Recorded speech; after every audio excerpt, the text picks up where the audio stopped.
हर हर महादेव, जय माता की। आज प्रथम नवरात्र है।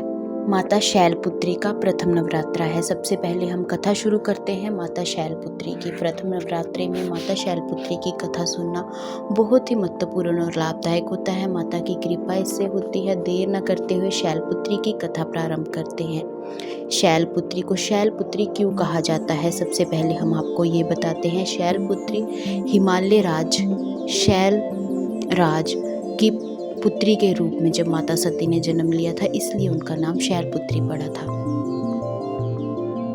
एक समय की बात है, प्रजापति राजा दक्ष बहुत बड़ा यज्ञ कर रहे थे। वो अपने यज्ञ में सभी देवी देवताओं को, तीनों लोगों को उन्होंने आमंत्रित किया था। उस यज्ञ में कोई ऐसा देवी देवता छोटा बड़ा नहीं था जिसको उन्होंने यज्ञ में ना बुलाया हो।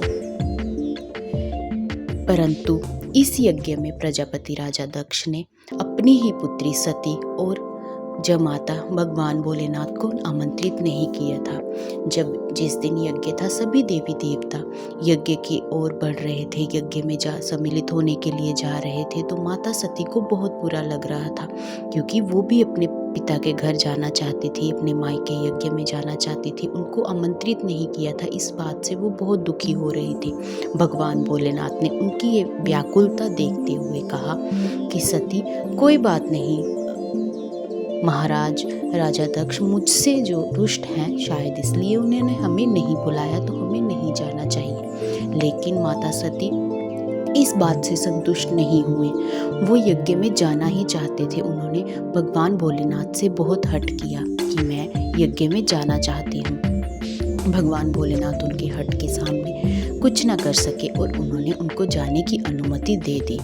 और इस तरह से माता सती यज्ञ में सम्मिलित होने के लिए निकल पड़े और अपने पिता के घर, राजा प्रजापति दक्ष के घर पहुंचते हैं। जैसे ही वो उनके घर पहुंचते हैं तो उनकी माता ने उनसे बहुत स्नेह किया। परंतु साथ ही एक बात और, उनकी माता के बिना किसी ने भी उनसे स्नेह से नहीं मिले, ना स्नेह किया। सिर्फ माता सती को उनकी माता ही प्यार से मिली, बाकी सब उन पर व्यंग्य करने लगे। चाहे वो भाई बहन हो, भाभियाँ हो या अन्य लोग हो, सभी जैसे उन पे व्यंग्य मजाक सा बना रहे हो, और कोई भी सती से स्नेह से नहीं मिल रहा था।